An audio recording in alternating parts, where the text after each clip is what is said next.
balobi Maman Marthe nde. Maman Marthe nde. Balobi shop Africa Union. Ezoteka nyonso biloko ya wananini yo Congolais. Olingi ndeko na yo asalisa yo te. Mpona kolia na yo moko babondela yo. Mpona nzoto na yo baboya elei. Mpo babondela yo. Balobi bio Africa Union. Ezoteka. Tutakola na basinois. Sino kolia pa ya sino kolia nini. Ndeko na yo ezoteka. Azoteka biloko ya mboka. Ya fresh. Ya bio na bio. Bio na bio. Yo mama mbalo kuna monkanja izali. Balobi nzomo eyali. Nkuba baliwa. Balobi enjenje ezali. Zakomba kanganya kwe mvoto ya mbise za. Balobi nyama ya botu ya bokombo to ezaga te. Kala ngando ndenga lali na basi. Oyebike na sutu. Ezako dia na petit. Po Maman Marthe. Ya soro. Po bato comprendre te. Mawa. Ba Congolais. Où allons-nous? Où allons-nous? Pona kolia na bino moko. Ba kondela bino kalinyo. Kolia na apeti. Chokona.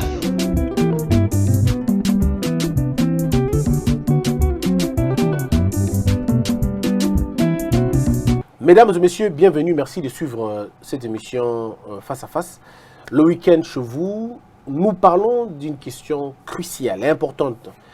Nous parlons de cette affaire de nomination. Vous le savez, ça a provoqué une vague d'indignation, mais populaire en tout cas. Les experts ont parlé, les scientifiques ont parlé, les politiques ont parlé.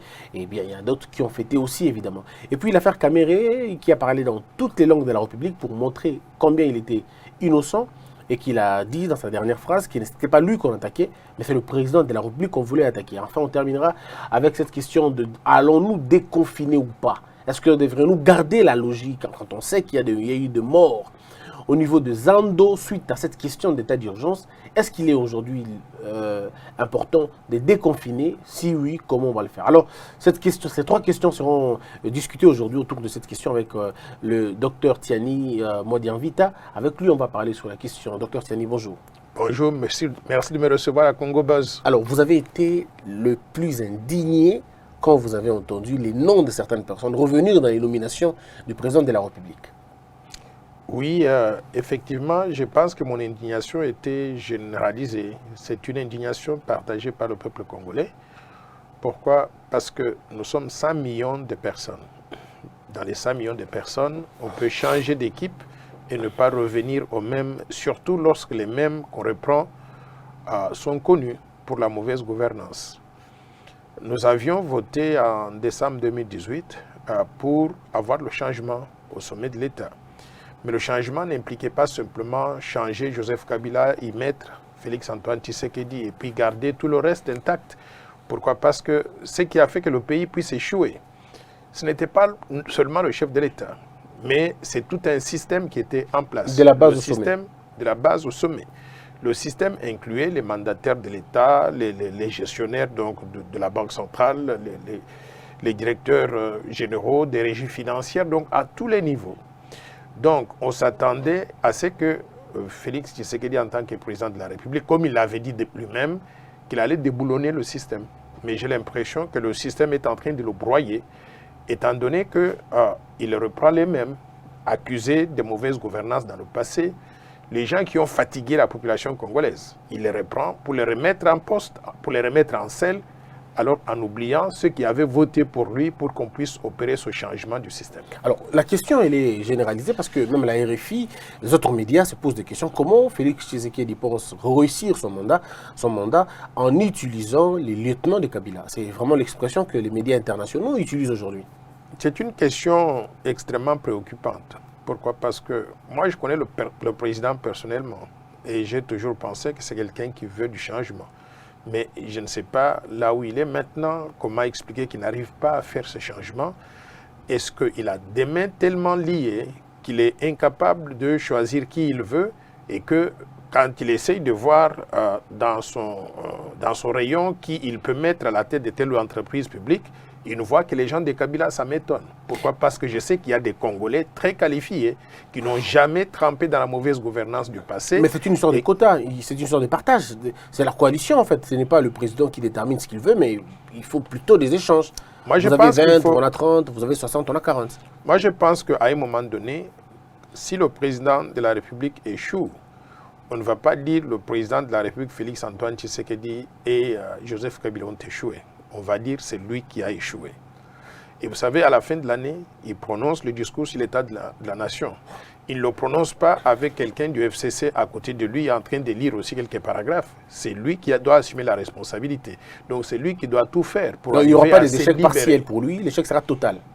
Bon, si lui, je ne peux pas. Si c'est lui, s'il y a échec, c'est lui qui prend la responsabilité. On ne dira pas qu'il a échoué à 40%. Parce Non, que pas du tout, pas du tout. Il n'y aura pas un échec partagé, il n'y aura pas de repli. S'il a échoué, il a échoué. S'il a réussi, il a réussi. Mais le tout, c'est lui qui doit assumer la responsabilité. Et pour cela, il doit déployer tous les moyens nécessaires pour arriver à se libérer et mettre en place une équipe qui puisse lui donner cette possibilité donc de réussir. Est-ce que Félix Tshisekedi est au courant de toutes ces choses? Est-ce qu'il a conscience, selon vous, de la gravité de la question pour aller nommer ces personnes-là? Ou vous pensez que le président a un autre plan? Il s'est dit, bon, je les nomme, ils vont certainement commettre des fautes et on va les arrêter. Moi, je pense que le président de la République est un homme intelligent. Et je dirais même stratège. Je ne sais pas ce qui se passe dans sa tête. Tout ce que je constate, c'est que jusqu'à présent, il n'arrive pas à prendre les décisions qu'attend le peuple congolais. Et particulièrement la nomination des mandataires. C'est un élément clé qui va faire qu'il puisse réussir ou échouer. Et je m'attendais vraiment à ce qu'il puisse donner donc le signal pour montrer clairement que nous avons tourné la page. Nous avons tourné la page sur les anciens dignitaires corrompus, incompétents, malhonnêtes, qui ont cloué le Congo au sol pour pouvoir mettre en place de nouvelles personnes maintenant, commencer à renouveler, si je peux dire, la classe politique. Quand je dis classe politique, ce ne sont pas simplement des politiciens au niveau du Sénat, de l'Assemblée nationale ou bien au niveau du gouvernement, mais au niveau des mandataires publics, toute personne qui peut être désignée par le président de la République. Moi, si j'étais à la place, je ne nommerais pas quelqu'un qui a été associé avec la mauvaise gouvernance. Et s'il faut nommer des gens qui viennent du FCC, parce qu'il est en partenariat avec Joseph Kabila et le FCC, je demanderai donc à ce groupe-là de me présenter de nouvelles personnes. Parce qu'il y a de nouvelles personnes, des jeunes gens qui sont du FCC, qui sont propres, qui n'ont jamais été associés avec la mauvaise gouvernance du passé. Je ne pense pas qu'on puisse se limiter simplement aux individus que nous connaissons et que le public déteste. Est-ce que tout n'a pas mal commencé finalement? En tout cas, avec ces nominations, on est mal parti. Mais est-ce que les gens disent aussi que tout avait mal commencé depuis le début? Dans la mesure où, comment vous allez aujourd'hui dire que je ne travaille pas avec le fils, mais je travaille avec le père? C'est quand même assez contradictoire. Du moment où on accepte de travailler avec Kabila dans une coalition, je ne vois pas pourquoi on refuserait que les poulains de Kabila, les lieutenants de Kabila travaillent avec vous. Je ne vois pas pourquoi on refuserait au fils alors ce qu'on accorde au père. Vous savez, Joseph Kabila lui-même, pendant qu'il était président de la République, il avait déclaré qu'il cherche, il n'arrive pas à trouver 15 personnes avec qui il peut travailler pour développer la RDC. Moi, je voudrais qu'on développe un tout petit peu sur cette déclaration-là. Ce que ça voulait dire, c'est quoi? Ce qu'il avait regardé autour de lui. Il avait dit qu'il était entouré de beaucoup de troubadours. Qu'il n'était pas de troubadours. Des gens avec qui il ne pouvait pas développer la RDC et qui n'arrivaient même pas à trouver 15 personnes. Vous savez, le FCC, il y a tout plein de gens, ou le PPRD à l'époque, il y a tout plein de gens. S'ils disent qu'ils ont la majorité, ils sont très nombreux. Et s'ils n'arrivaient pas à trouver 15 personnes avec qui ils pouvaient développer la RDC, je ne suis pas convaincu que Félix Antoine Tshisekedi doit chercher dans ce groupe-là pour dénicher plus de 15 personnes avec qui il peut développer la RDC. Est-ce que ce n'est pas Kabila qui n'avait pas... Est-ce que ce n'est pas les 15 personnes qui manquaient à Kabila ou c'est lui qui n'avait pas les 15 personnes? Moi, je pense que le Congo a 5 millions de Congolais. Quand nous cherchons, nous trouvons. Et je peux comprendre que Kabila n'avait pas vécu au Congo, n'avait pas grandi au Congo, il ne connaissait peut-être pas beaucoup de gens, et parmi lesquels il pouvait choisir les 15 personnes. Félix Antoine Tshisekedi est né au Congo, a grandi au Congo, a grandi avec des Congolais. Il peut, comme ça, faire la liste donc de 100, 200 personnes qu'il connaît et qui sont très compétents. Sans consulter qui que ce soit. Sans consulter, il peut le faire. Il peut le faire. Il est capable de pouvoir dénicher ces personnes-là. Mais je ne sais pas si aujourd'hui il est envoûté ou quoi, mais on n'arrive pas à trouver les personnes avec qui il peut travailler. Pensez-vous que le président est envoûté? Bon, je ne voudrais pas insister, je ne suis pas fétichiste moi, mais je pense simplement qu'il doit faire donc son homework, identifier les personnes qu'il faut pour qu'on puisse changer le système, j'ai toujours dit, pour développer la RDC, on doit mettre l'homme qu'il faut à la place qu'il faut. Ça implique quoi? Identifier les places, faire les termes de référence, le profil des gens qui peuvent faire ce travail-là et commencer à chercher parmi les 100 millions de Congolais que nous sommes. Et pour chaque poste, on peut aligner 100 personnes et choisir la meilleure personne à mettre à la place qu'il faut. 2 questions avant de continuer. Félix Tshisekedi est-il l'homme de la situation, selon vous? Bon, j'aurais bien voulu donner la réponse. Sauf que on a commencé depuis 1 an et demi et les changements se fait attendre. Il va attendre pendant combien de temps? Mais parfois, je me dis qu'il est stratège. Il est plus stratège que moi. Moi, je vais vous dire une chose. Par exemple, le procès Kamere qu'on vient de vivre aujourd'hui. Si moi, j'étais à sa place, Kamere aurait été jugé 1 mois après leur arrivée au pouvoir. Mais j'ai vu que si j'avais agi de cette façon-là et que je n'avais pas été patient comme lui, il a été, j'aurais précipité les choses et les gens allaient dire « Mais non, est-ce que vous avez suffisamment d'arguments ?» Il a été tellement patient, il a pris du temps. Quand je suivais hier le réquisitoire donc, du ministère public, mais également des avocats de la République, toute la liste de ces acquisitions que Kamere a faites pendant 1 an, je crois que Félix avait raison d'être patient, de le laisser agir et de le prendre avec les mains dans la caisse. Donc, de ce point de vue-là, je dirais peut-être qu'il est l'homme de la situation, étant donné qu'il a une stratégie qui consiste à prendre du temps et avoir tous les arguments avant de pouvoir agir. Mais je pense juste que notre pays est tellement dans des problèmes qu'il faut avoir la rapidité de l'action. Il faut être en mesure de décider rapidement, d'identifier le problème, décider rapidement et se mettre au travail, plutôt que de prendre éternellement le temps parce que les gens sont en train de mourir avec cette patience-là. 2e question. Est-ce que Félix Tshisekedi est celui qu'on attendait ou faudrait-il attendre quelqu'un d'autre? J'ai vu que vous aviez soulevé cette question-là. Le peuple congolais attend les changements. Le peuple congolais veut voir les changements. Alors, s'il opère les changements tels qu'attendus par le peuple congolais, il est la personne qu'on attendait. Mais s'il n'arrive pas à opérer les changements voulus par la société pour mettre en place la bonne gouvernance, l'état de droit, développer la RDC, créer des emplois pour le peuple congolais, en ce moment-là, donc il faudra attendre quelqu'un d'autre qui devra venir après Félix Tshisekedi pour faire tous ces changements-là. Mais nous n'avons pas besoin, c'est très possible. Sauf que je ne pense pas encore donc aux élections. Je crois que c'est trop tôt de penser à cela et je pense qu'il faut donner du temps au président de la République de faire son mandat normalement. S'il réussit, nous allons tous applaudir. Est-ce que vous pensez comme les autres qu'il faudrait que Félix Tshisekedi arrive à casser cette alliance ou à supplanter l'alliance? Moi, j'ai toujours pensé que l'alliance, vous savez, un mariage n'est bon que lorsqu'il permet à tous les membres du couple de s'épanouir comme il faut et de le faire dans l'intérêt de la famille.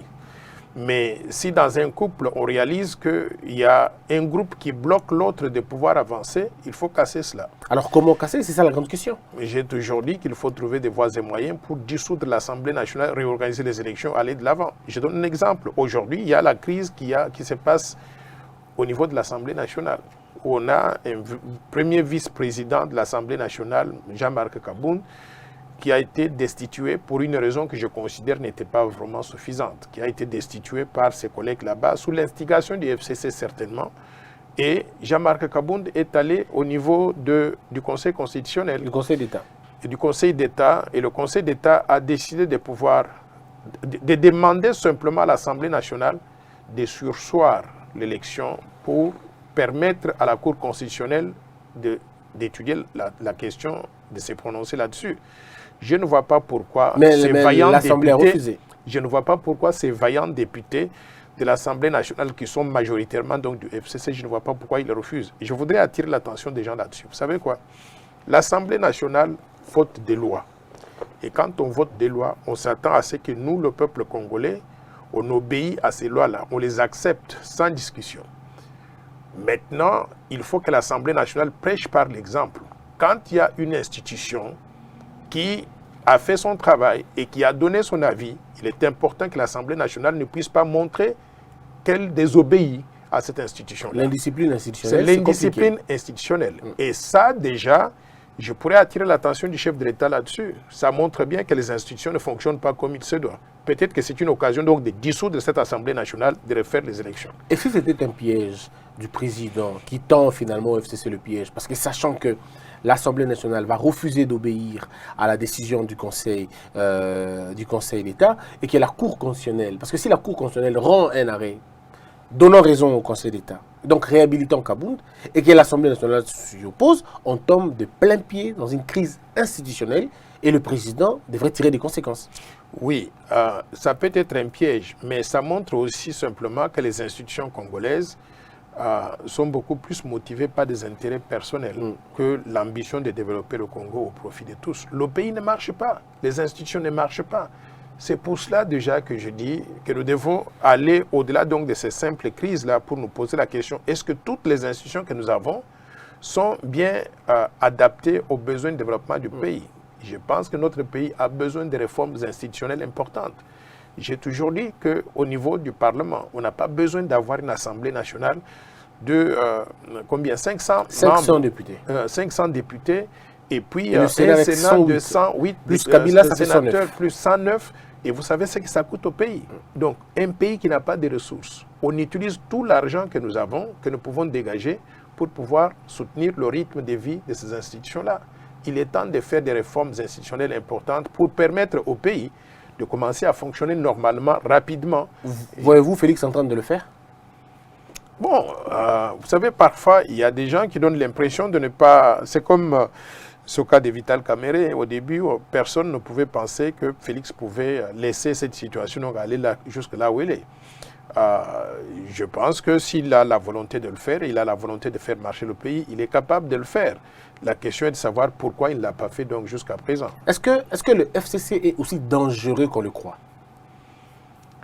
Le FCC, moi, j'ai toujours considéré que pendant 18 ans, ces gens du FCC qui ont changé de nom plusieurs fois pour cacher donc leur vraie identité, ils étaient avant la majorité présidentielle, avant c'était le PPRD, avant c'était, je ne sais pas, l'Alliance des forces démocratiques pour ceci, cela. Donc, je crois qu'ils ont échoué. Ils ont échoué, pourquoi? Parce que s'ils avaient les mêmes ambitions que nous, le Congo serait aujourd'hui un pays émergent. Mais pendant 18 ans, ils nous ont tourné en bourrique. Et aujourd'hui, le Congo est classé parmi les pires pays de la planète, sur tous les plans. Le niveau de vie, la population est clochardisée, les gens sont au chômage, il n'y a pas d'infrastructure de base. Regardez cette crise, cette pandémie de Covid-19 qui arrive et qui montre très clairement que les institutions congolaises dans le domaine de la santé n'existent pas du tout. Donc, ils ont échoué. Alors, pourquoi on considérerait qu'ils sont dangereux? C'est parce qu'ils n'arrivent même pas à reconnaître qu'ils ont échoué, qu'il faut laisser la place aux autres qui peuvent faire mieux.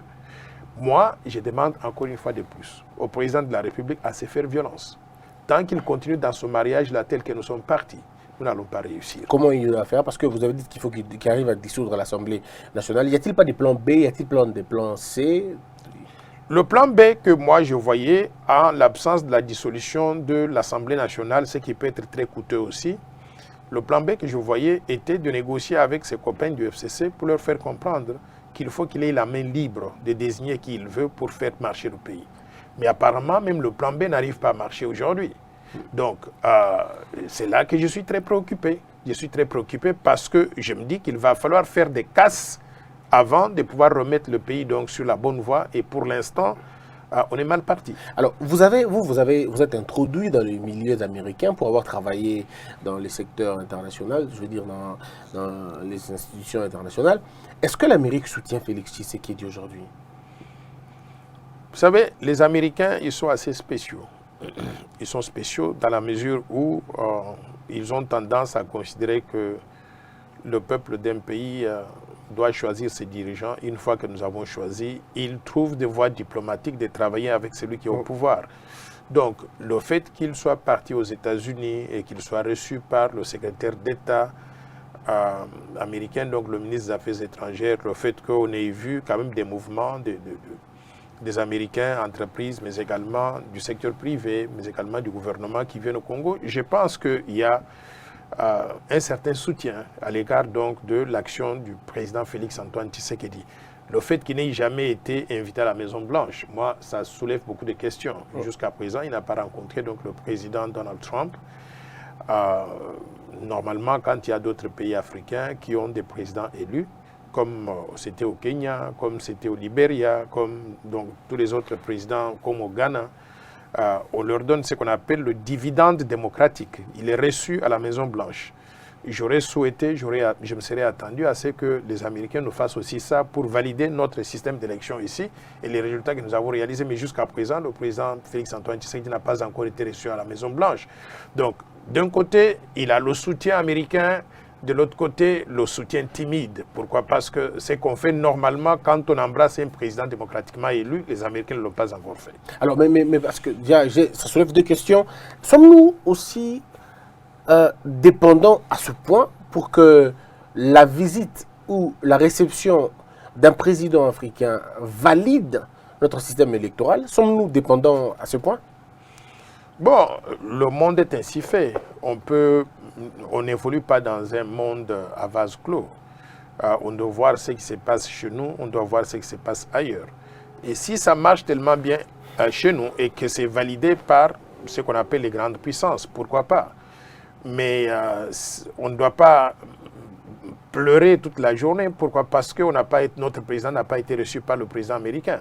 Mais s'il avait été reçu par le président américain, je pense que ça donne un message très clair, très fort, que les résultats des élections chez nous ont été validés par la communauté internationale et qu'il n'y a pas de réserve quant à faire affaire avec nos dirigeants. Alors, deux affaires aussi pour parler toujours de cette affaire. Nous sollicitons l'appui de la Banque mondiale, du FMI et des autres institutions, mais quand ils se rendent compte que vous avez la question de la RVA par exemple, ou la question de GoPass, ça fait 10 ans que l'argent, la direction de l'argent, on ne sait pas là où elle part, disons cette direction-là, on ne sait pas là où ça nous amène. Et aujourd'hui, le président de la République va nommer encore les mêmes personnes, alors qu'il y a eu une enquête déjà diligentée par lui-même, le président de la République, et ce sont les mêmes personnes qui reviennent quand on sait que le FCC avait bloqué la machine de tout ça, de ces poursuites judiciaires ou des enquêtes. La grande question, c'est celle de savoir, est-ce que le FMI et la Banque mondiale ne se découragent-ils pas finalement? Vous savez, les institutions internationales, la Banque mondiale, le Fonds monétaire, la Banque africaine de développement, ils suivent de très près l'évolution de la gouvernance dans un pays pour déterminer le genre et le niveau d'appui qu'on peut donner à ce pays-là. Ça peut paraître bizarre à certaines personnes, mais je dirais qu'il faut qu'on soit constant dans le message qu'on donne. Par exemple, le président Félix-Antoine Tshisekedi, il dit qu'il veut installer l'état de droit. Déboulonner l'ancien système, installer l'état de droit, mettre en place un système de bonne gouvernance. Tout le monde applaudit et nous applaudissons. Il crée même l'Agence nationale de lutte contre la corruption et nous applaudissons pour cela. Et on prend même un directeur de cabinet du chef de l'État, il est mis devant la barre, il est jugé et vous allez voir qu'il va être éventuellement donc condamné. Et tout le monde applaudit en disant oui, la lutte contre la corruption donc a commencé et ça va se poursuivre. Pendant que ce message est positif et que toute la population applaudit pour cette évolution-là, au même moment, on donne un message négatif en prenant les gens qui, dans le passé, étaient accusés de mauvaise gouvernance ou étaient perçus comme étant de mauvais gestionnaires. Et on les nomme.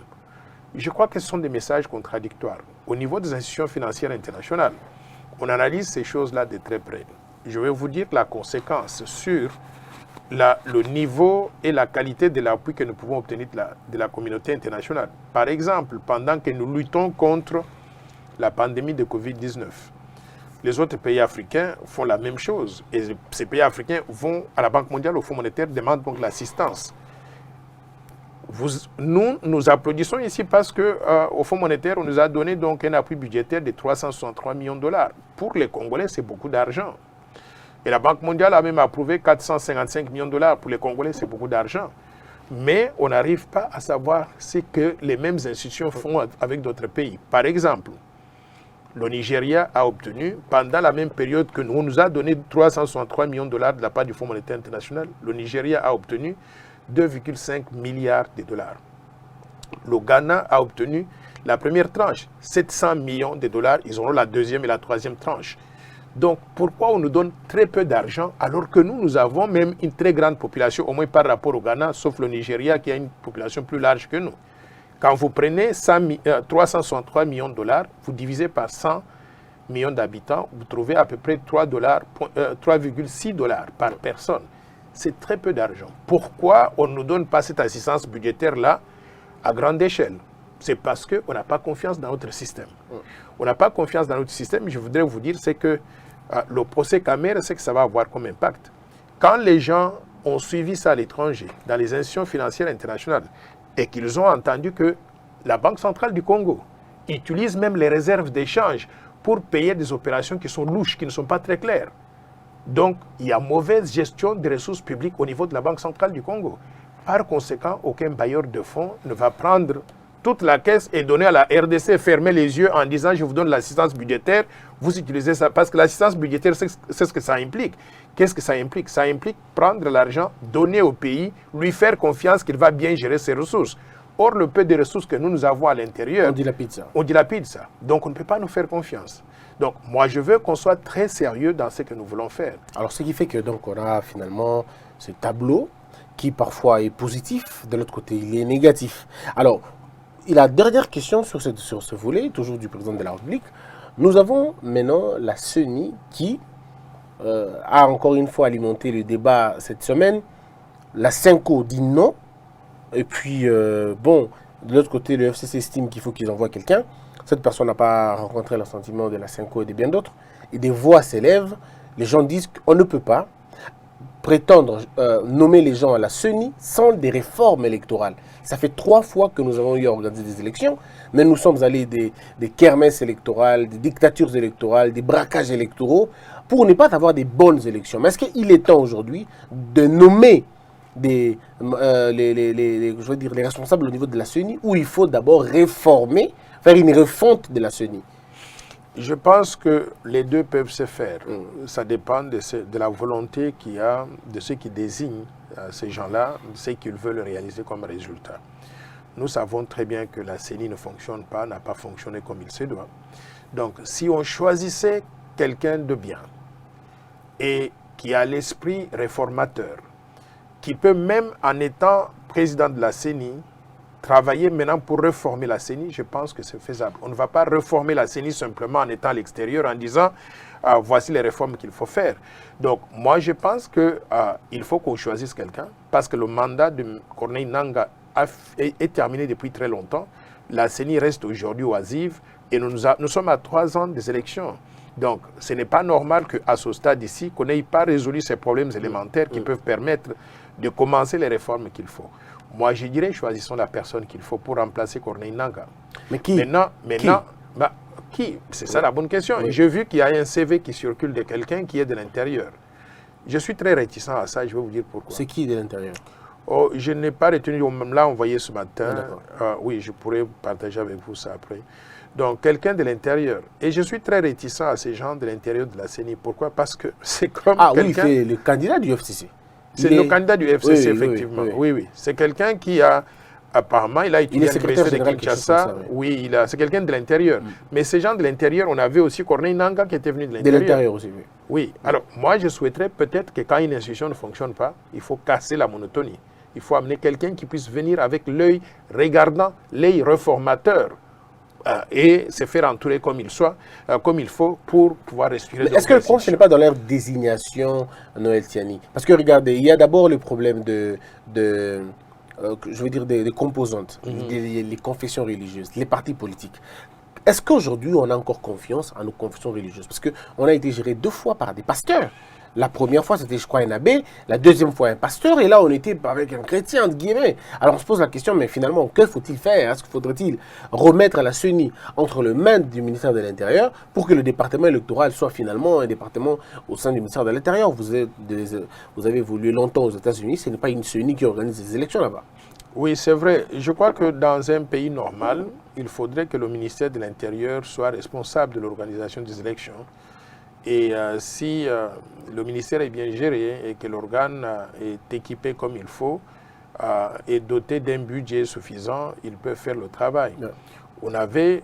Notre pays a une histoire.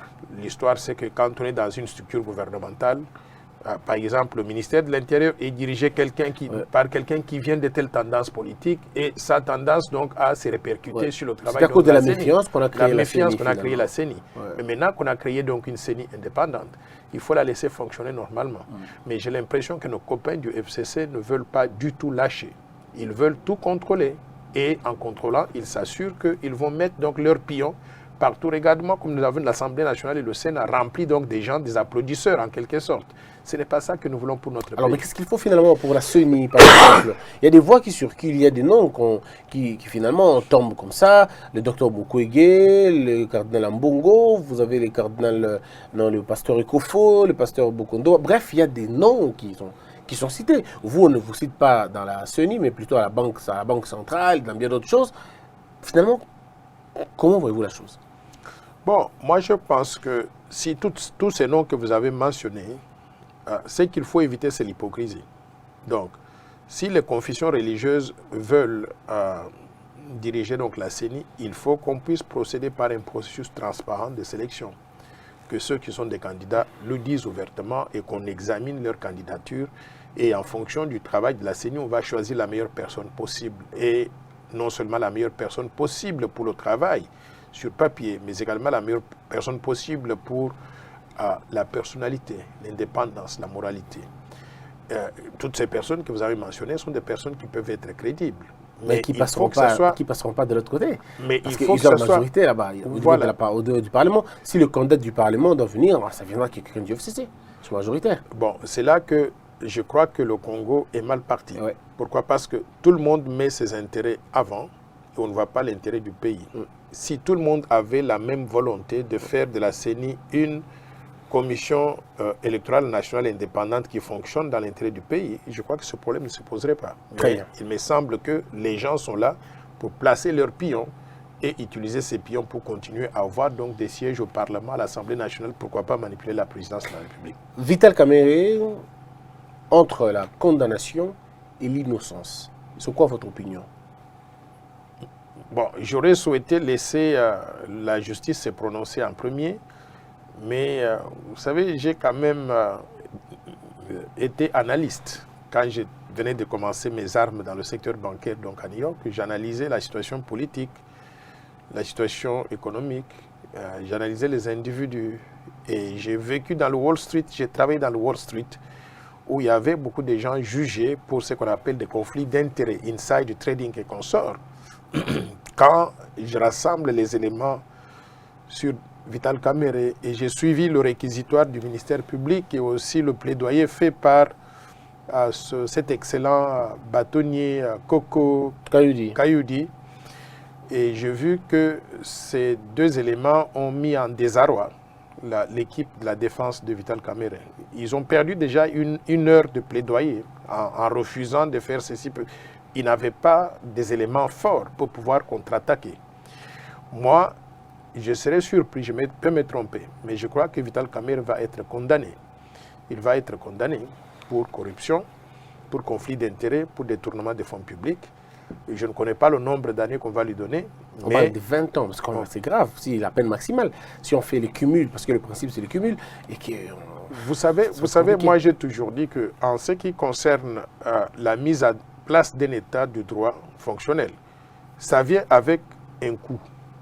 Ce coût-là, c'est parfois difficile à supporter sur le plan émotionnel, sur le plan individuel. Mais si c'est ça qu'il faut faire pour donner un message très fort à la population, à tous les dirigeants, que on ne tolère pas la corruption, on ne tolère pas la prédation des ressources naturelles, il faut le faire. Et d'ailleurs, nous avons de la chance au Congo maintenant parce que la peine de mort a été supprimée. Dans d'autres pays, quand il y a des cas comme ça, la personne est condamnée à la peine de mort, exécutée donc en public. Donc, moi, j'accepterai la décision qui va être prononcée par la justice. S'il est acquitté? S'il est acquitté, je vais applaudir comme tout le monde. Mais je suis convaincu qu'il va être trouvé coupable, étant donné que les choses qui ont été mises sur la table.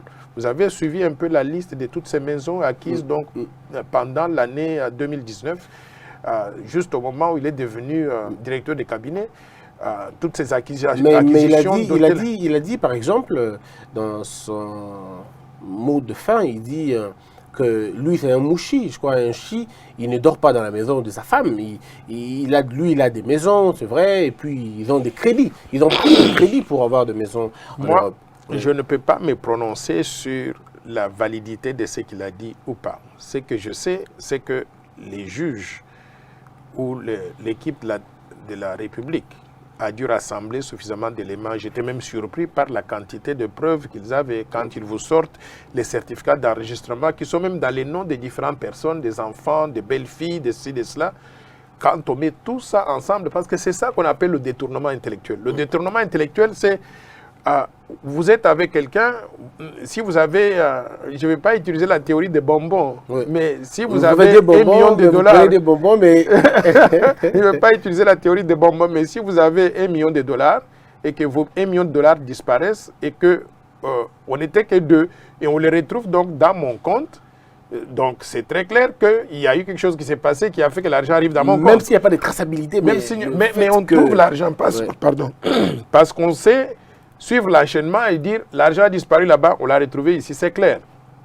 Il y a des preuves tangibles. Mais le détournement intellectuel, justement, c'est tout un ensemble, c'est tout un processus, un ensemble de règles qui font que les fonds disparaissent des caisses de l'État, mais ça passe par plusieurs intermédiaires et à la fin de la journée, il n'y a aucune preuve qui lie la personne qui est auteur intellectuel donc, de ce détournement à l'argent qu'on va identifier donc, dans les mains d'autres personnes, ça peut être des membres de famille et consorts.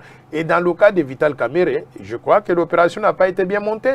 Pourquoi? Parce que c'est facile de trouver ce qui se trouve dans les mains de Soraya, dans les mains de sa femme, de Massaro et consorts. Donc, ces avocats nient le lien, ils disent qu'il n'y a pas de lien entre Vital et Massaro, il n'y a pas de lien entre Vital et Soraya. Je dirais que les avocats de Kamerhe n'ont pas fait leur travail.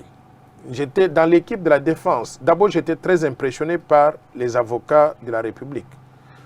Le bâtonnier... Maître Kalouba et Maître Goro Maître Kalouba, et puis bâtonnier Kayudi. Excellent. First class. Ils ont fait un travail extraordinaire. Le procureur général de la République, il s'appelle comment au fait le ministère public. Oui. Bon, je ne connais pas son nom. Il a fait un travail extraordinaire. Oui. Maintenant, quand on regarde l'équipe de la défense, je n'ai pas été impressionné. J'ai été impressionné par une seule personne qui est venue tardivement dans le procès. C'est la dame qui défendait M. Jamal. Madame Arlette Odia. Marlette Odia. Excellente, first class. Elle défendait l'indéfendable, mais elle a montré donc de quoi il était capable. Oui, mais les autres là-bas, ils ont passé le temps à procrastiner entre eux, à refuser de faire la plaidoirie.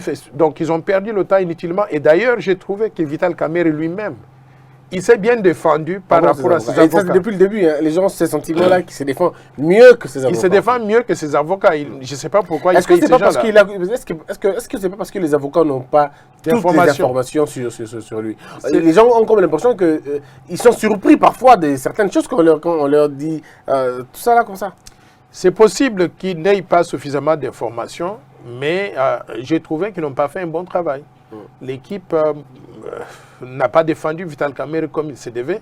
Peut-être qu'ils étaient devant une situation difficile où ils n'ont pas d'argument. Mais on a vu que même la dame, Madame Arlette Odia, dans la même situation, elle s'est débattue comme une diablesse, mais elle a fait ce qu'elle pouvait. Malheureusement, donc, le cas de son client donc, n'est pas défendable. Alors, mais est-ce que cette situation ne nous envoie pas comprendre que dans un pays comme le nôtre, où il y a plein d'initiatives, plein de jeunes en force, en vigueur, avec l'intelligence, mais qui n'auront jamais de financement parce que tous les financements sont orientés à des blancs. Un monsieur comme Jamel, qui a finalement un financement à hauteur de 56 millions de dollars, alors qu'il n'a pas préfinancé le marché, il a tout eu de la République. On se pose la question, pourquoi ne pas prendre un monsieur Mbengele, un monsieur Kabea, un monsieur Ngili, un monsieur Mbata, un monsieur Mbala, je ne sais pas moi, partout à travers la République, mais un monsieur qui a des idées. Pourquoi on ne les prendrait pas? C'est un problème énorme dans notre pays, un problème de vision. Un problème de vision, pourquoi? Parce que vous savez, le président de la République, il avait dit quelque chose que je partage. Il avait dit qu'il voudrait créer des milliardaires congolais. Vous allez au Nigeria, vous trouvez des milliardaires Dangote, les Tony Olumelo, les Abiola, les Sanoussi. Donc il y en a plusieurs là-bas. Mais au Congo, je ne connais pas quelqu'un qui officiellement est connu comme étant un milliardaire. Ceux qui sont des milliardaires se cachent. Pourquoi? Parce que c'est de l'argent volé. Ce n'est pas l'argent qu'ils ont gagné en faisant des affaires. Mais pour qu'on arrive à gagner de l'argent en faisant des affaires, pardon, il faut que le gouvernement ait une politique consciencieuse d'appui à l'entrepreneuriat congolais. Qu'est-ce qu'il y a de miraculeux si on importe des maisons préfabriquées? C'est comme acheter des cacahuètes en Turquie, venir vendre ça au Congo. Des maisons préfabriquées sont déjà conçues, construites, tout est fini en Turquie. On amène simplement ces histoires-là dans le bateau et on vient les installer donc ici. Est-ce que c'est en bois? Ces maisons sont en bois, en planche? Je ne connais pas ce que je pense qu'il y a une combinaison de bois, d'acier, ainsi de suite. Mais qu'est-ce que nous manquons ici pour ne pas fabriquer ça chez nous? Moi, je n'aurais pas importé ces maisons-là. Dans notre vision du développement de la République démocratique du Congo, le plan Marshall de Noël Tchani pour la reconstruction et le développement de la RDC, je veux qu'on crée des emplois pour le peuple congolais.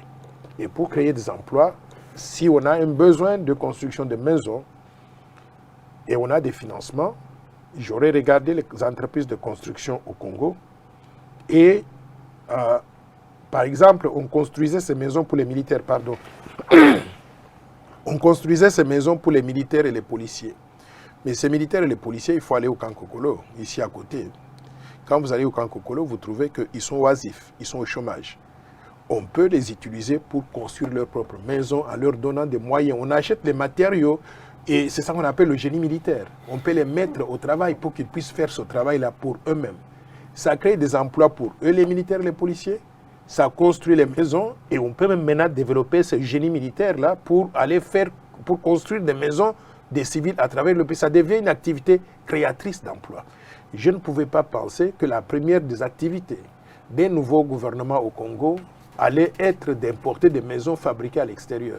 La raison pour laquelle on a fait cela, c'est quoi? Maintenant, avec ce procès Caméré, ça montre très clairement que la motivation était de se remplir les poches, de créer une opportunité pour s'enrichir. Et c'est pour cela qu'on ne veut pas associer les Congolais, parce qu'avec les Congolais, on va vendre la mèche. Avec un vieux fatigué libanais de ce genre là-bas, l'opération reste entre lui, le directeur de cabinet, M. Caméré, et ce M. Jamal, et personne d'autre ne va le savoir. C'est pour ça que toute l'opération est bâtie autour de Jamal, Caméré et les membres de la famille de Caméré, ou les membres de la famille donc de Jamal. Jamal avec ses deux fils, Caméré avec Massaro et consorts. Donc on élimine tout le monde parce qu'on ne veut pas laisser des traces. Alors moi je crois que ce n'est pas ça être congolais. Est-ce que quand Vital Kamerhe parle du président de la République, parce qu'il a cité plusieurs fois le président de la République, il a des annotations du président, il est prêt à mourir avec les annotations, ce n'est pas lui qu'on attaque, c'est le président qu'on attaque.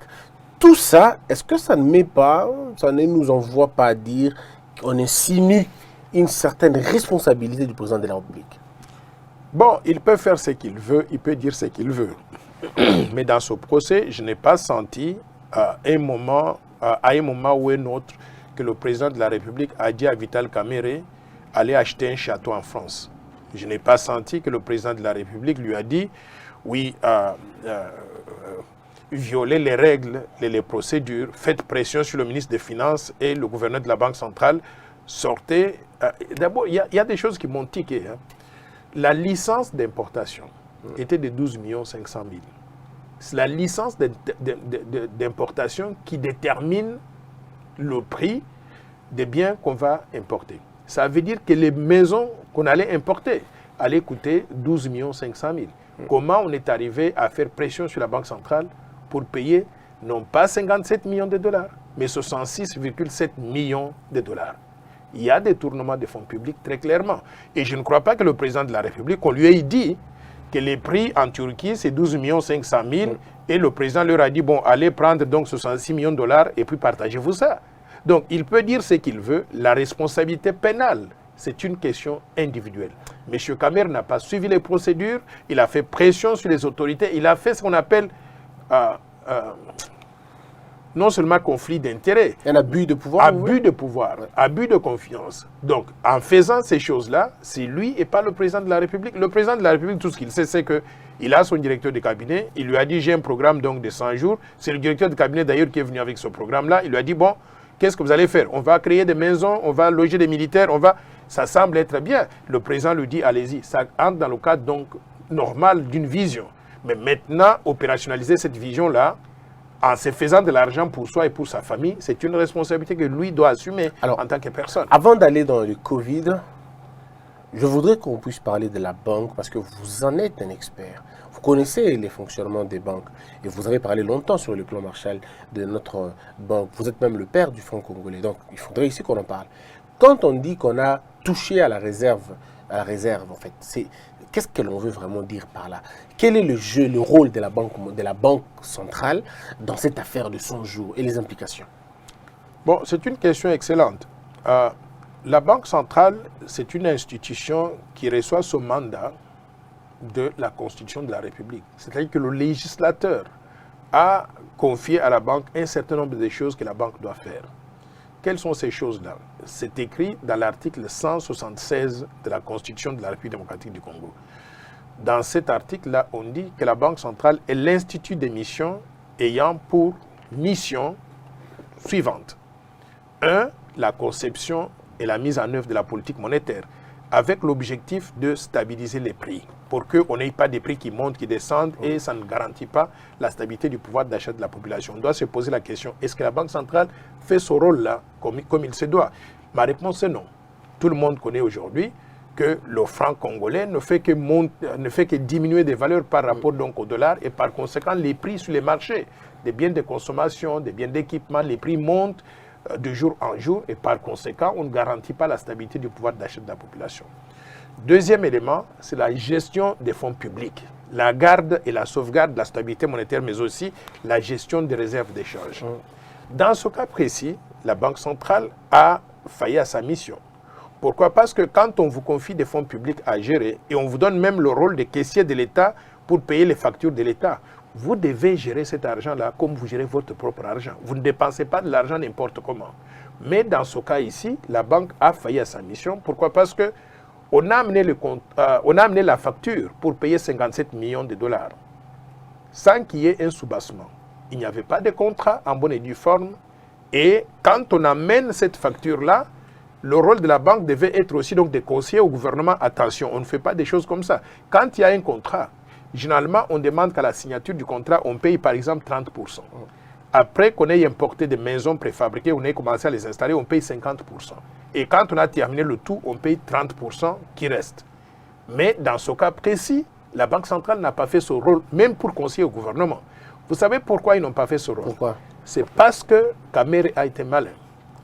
Il a pris une décision pour dire qu'on paye à tous les superviseurs du projet. Et le gouverneur de la Banque centrale s'est trouvé parmi les superviseurs. On dit on paye à tous les superviseurs 5% du montant décaissé.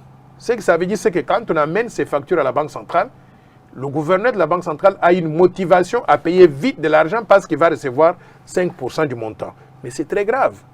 Le gouverneur a violé l'indépendance de la banque. Parce que dans l'article 176 de la Constitution, là, on lui dit aussi que dans l'exercice de ses missions, dans la recherche de réalisation de ses objectifs, la Banque centrale doit être indépendante et autonome. Elle doit agir de l'autonomie de gestion. Vous ne pouvez plus être autonome et indépendant si vous faites partie de l'équipe de supervision du gouvernement. Il y a conflit, il y a conflit d'intérêts. En fait. Et moi, vous allez devoir tout faire rapidement parce que vous savez qu'en faisant ça, vous êtes aussi bénéficiaire direct. Exactement. Et par conséquent, la Banque centrale a violé l'indépendance, a violé la Constitution, elle a violé même la réglementation d'échange. Je vais m'expliquer. Ouais. Vous vous rappelez que lorsque le gouverneur a témoigné, il a dit, lui, il a payé, les fonds étaient transférés à Ecobank, mais ils sont arrivés à la Robank, on les a interceptés là-bas. Il dit que lui, son rôle, c'est de payer, il ne vérifie pas ce qui se passe par la suite. C'est faux. L'article 5 du règlement, de la réglementation d'échange dit que les autorités compétentes de la Banque centrale, c'est-à-dire le gouverneur, le vice-gouverneur, la haute direction de la banque, les autorités compétentes doivent s'assurer du bon dénouement de la transaction. C'est-à-dire, vous envoyez l'argent qui doit aller dans un compte à Ecobank, vous devez vérifier pour vous assurer que l'argent est arrivé à destination dans le compte qui était supposé recevoir ces fonds à Ecobank. Mais si l'argent a été intercepté et détourné au niveau de la Robank et sorti en cash dans des proportions de 30 millions de dollars cash, il y a eu violation de la réglementation bancaire. Et le gouverneur de la Banque centrale doit être tenu responsable. C'est lui qui a facilité les détournements des fonds en faveur donc de M. Djamal. On fait la Donc, prison, on perd son emploi, on perd sa position. dans beaucoup de pays, s'il y a quelque chose comme ça, vous êtes mis devant la barre immédiatement et vous allez faire la prison. Pourquoi? Et d'ailleurs, actuellement, nous avons un cas d'école. C'est le gouverneur de la Banque centrale du Libéria, exactement accusé des mêmes histoires de blanchiment d'argent, de détournement de fonds publics. Il est devant la barre. Donc, notre gouverneur de la Banque centrale ici, moi, je m'attends à ce que dans les semaines qui suivent, si le procureur général de la République fait son travail correctement, on va le mettre devant la barre et il va être arrêté. Est-ce qu'il faut finalement d'abord qu'on les révoque avant d'aller là-bas? Bon, la gravité de la chose est telle que aujourd'hui, si le président de la République a suivi ces choses-là de très près, il faut limiter les dégâts. Quelqu'un qui gère les fonds publics et qui ne prend pas des précautions telles qu'on l'a entendu, il ne faut pas lui laisser une journée supplémentaire parce que chaque jour, il fait des transactions de ce genre-là qui font perdre donc de l'argent à l'État. En ce qui concerne l'utilisation des réserves d'échange, Oui, parce qu'on a vraiment besoin de savoir. il faut que Alors, les gens ça veut sachent. dire Les réserves d'échange, c'est en quelque sorte, je vais simplifier le langage. Oui. Dans le cadre, par exemple, des ménages d'une famille, vous avez un salaire chaque mois de 1 000 $. Vous n'allez pas dépenser tous les 1 000 $ parce que vous voulez épargner un peu d'argent au cas où vous avez des difficultés, un grand problème dans votre famille. Vous pouvez utiliser donc les épargnes ou même vous épargnez cela pour acheter une maison, n'est-ce pas? À supposer que vous ayez épargné 10 000 $, que vous gardez seulement pour atteindre un certain niveau, acheter une maison quand vous aurez 20 000 $, quelque chose comme ça. Maintenant, il faut savoir dans quelles conditions on peut utiliser cet argent-là. Si vous dites à madame, vous savez, j'ai dépensé 1 000 $, de ces 10 000 $ là, il vous demande pourquoi. C'est parce que j'ai acheté donc, j'étais avec des amis, j'ai acheté une bouteille de whisky. Madame va vous gifler. Pourquoi? Parce que ce n'était pas supposé être utilisé pour cet objectif-là. Mais si vous dites à madame, j'ai utilisé 5 000 $ pendant que vous étiez au travail. Pourquoi? Parce que l'enfant a été tamponné par une voiture, il fallait l'amener tout de suite à l'hôpital et je n'avais pas de moyens, j'ai amené. C'est une raison valable. On utilise les réserves d'échange dans des cas extrêmes, pour des situations exceptionnelles. Ici, par exemple, nos réserves d'échange, on les utilise pour intervenir sur le marché d'échange, pour soutenir la stabilité donc de la monnaie. Vous avez vu que le franc congolais est passé de 1 dollar égale à 1600 francs congolais à 1 dollar à 2000 francs congolais, littéralement. Ça entraîne l'instabilité des prix et ça a des conséquences sur le niveau de vie de la population. Pour stabiliser la monnaie, il faut injecter des dollars donc dans l'économie pour qu'il y ait beaucoup de dollars et le franc congolais ne va plus donc perdre de la valeur. Un cas de ce genre-là est justifiable.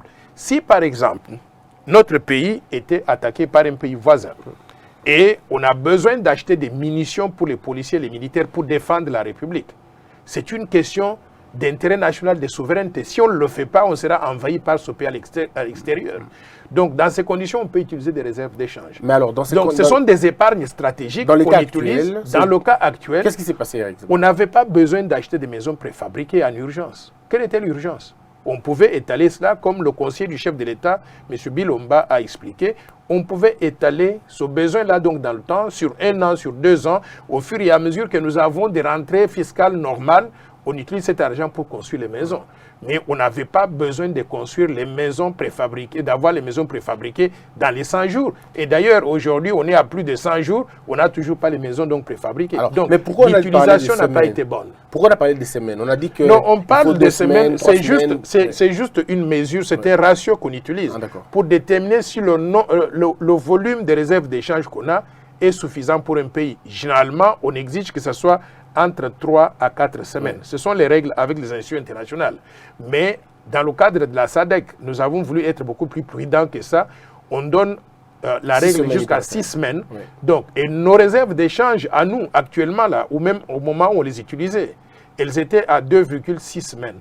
C'est-à-dire moins que le minimum que nous devons avoir pour nous sentir donc à l'aise, en sécurité. Mais bien que ça, on les a quand même utilisés. On les a quand même utilisés. Et ils les utilisaient comment?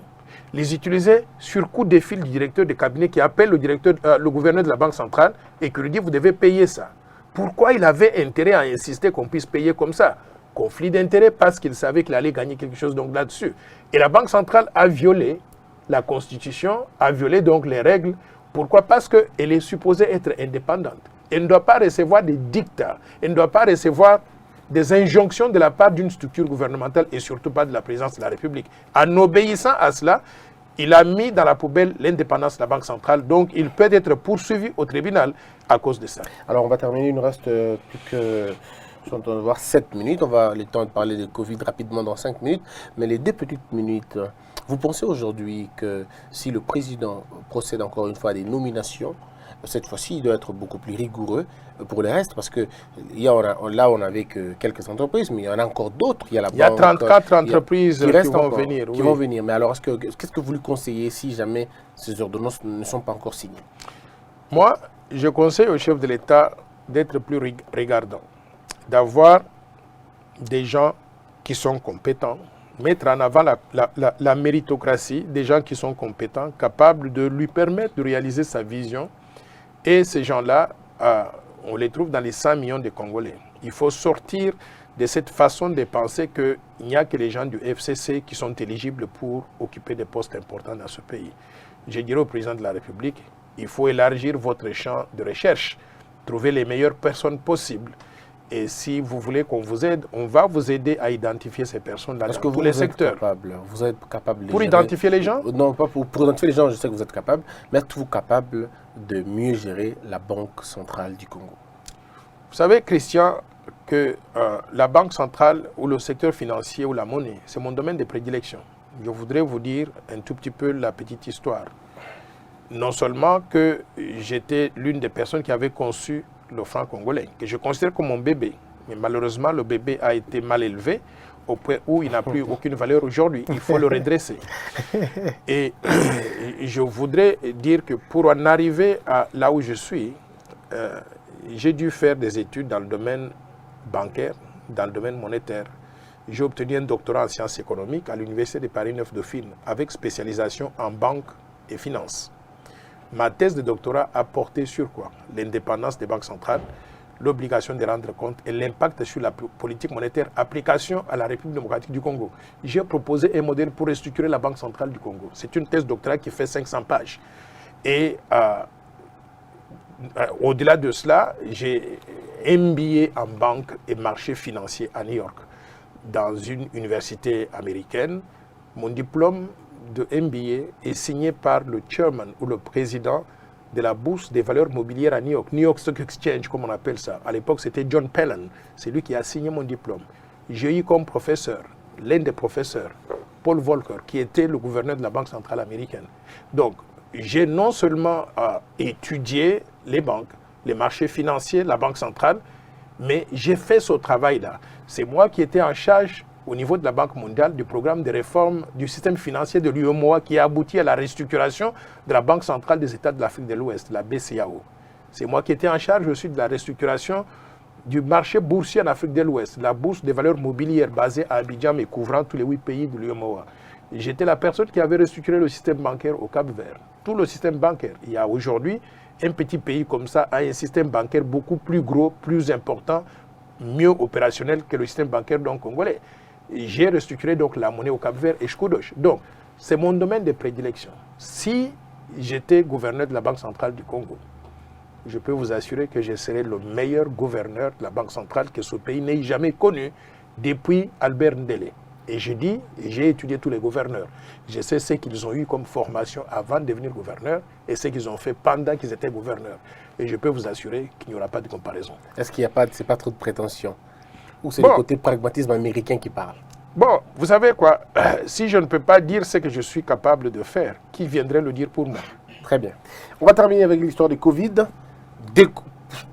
Est-ce qu'il faut déconfiner maintenant ou laisser encore le temps du confinement? Vous savez, nous sommes dans une situation assez intéressante. J'ai vu déjà que notre pays, le gouvernement a prolongé, ou le Parlement, ils ont prolongé l'état d'urgence. Et le confinement et l'état d'urgence, ça va de pair. Ces deux mesures ont été mises en place. Pourquoi? Parce que pour limiter la propagation de la maladie. Mais nous sommes dans un confinement assez particulier. J'appelle ça confinement avec embouteillage. Parce que quand vous allez sur la route, là, vous trouvez qu'il y a tout plein de voitures. Et les gens viennent, bon, les piétons peut-être pas autant que dans le passé, mais c'est un confinement qui laisse des portes assez ouvertes. Vous voulez venir à Gombe, vous allez entrer à Gombe. Alors, moi, je crois que le confinement a mis à genoux l'économie de la capitale de Kinshasa. au moins au niveau donc, du centre commercial qui est donc la Gombe, il va falloir qu'on puisse penser à relancer l'économie pour laisser les gens fonctionner normalement. Mais pour le faire, il faudrait qu'il y ait des mesures d'accompagnement assez strictes. Ces mesures d'accompagnement doivent être que les gens comprennent qu'il faut observer les mesures de distanciation sociale et de port de masque obligatoire. C'est là que notre gouvernement aurait dû faire quelque chose d'utile pour le pays en achetant des masques pour des gens qui n'en ont pas. Parce que quand vous sortez d'ici, vous allez du côté de Kingasani, Massina, Bibo et consorts, vous allez réaliser que les gens vivent là-bas comme si Covid n'existe pas du tout. Et d'ailleurs, ils le disent. Ils disent que Covid-19, c'est la maladie des gens de la Gombe. C'est la maladie des gens riches, c'est la maladie des Blancs. Eux, ils ne sont pas concernés. Mais je constate que le nombre de cas augmente tous les jours. Nous sommes aujourd'hui à plus de 4400. Donc, je crois que c'est une maladie dangereuse.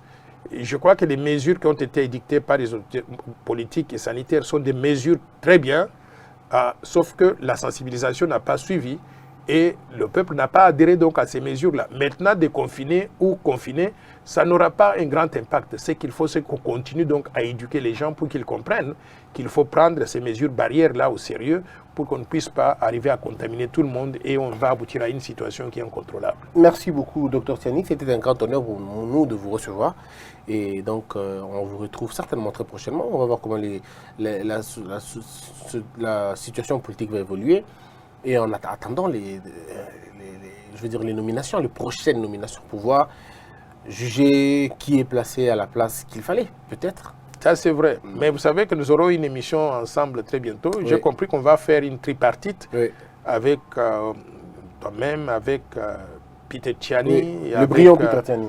Brian Tchani, avec l'autre brillant aussi, Papa Sango Mokonzi, et avec la brillante maman Laurette Mandala. Ah d'accord, je crois que ce sera fabuleux. Il est temps de le faire, je crois. Il est temps de le faire. Il est temps de parler avec vous, avec toutes ces intelligences, de façon combinée. Mandala, Mutombo, Peter Tiani, que des excellents. Donc on va le faire très bien. Christian Bossembe, il ne faut pas oublier. Ce sera un grand honneur. Merci beaucoup. Merci mille fois de me recevoir ici. Mesdames, mesdemoiselles et messieurs, ça en est fini pour aujourd'hui. On se donne notre rendez-vous donc très prochainement. Portez-vous bien, que la peur quitte nos esprits et que Dieu bénisse la RDC.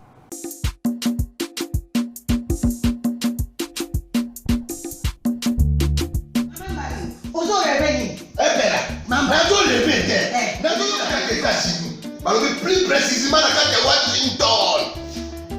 Maman Martin Maman Martin shop Africa Union.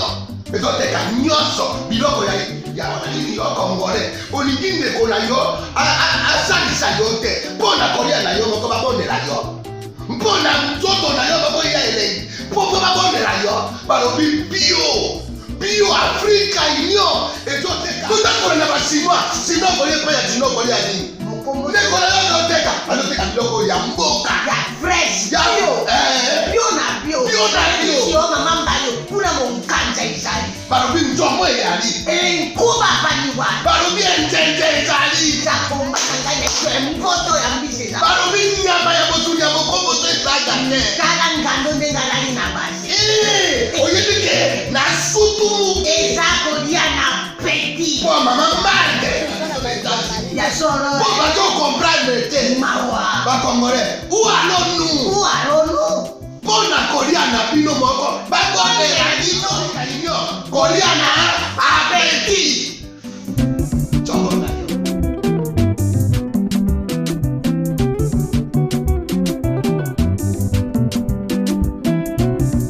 Debout Congolais, unis par le sang, unis dans l'effort pour l'indépendance.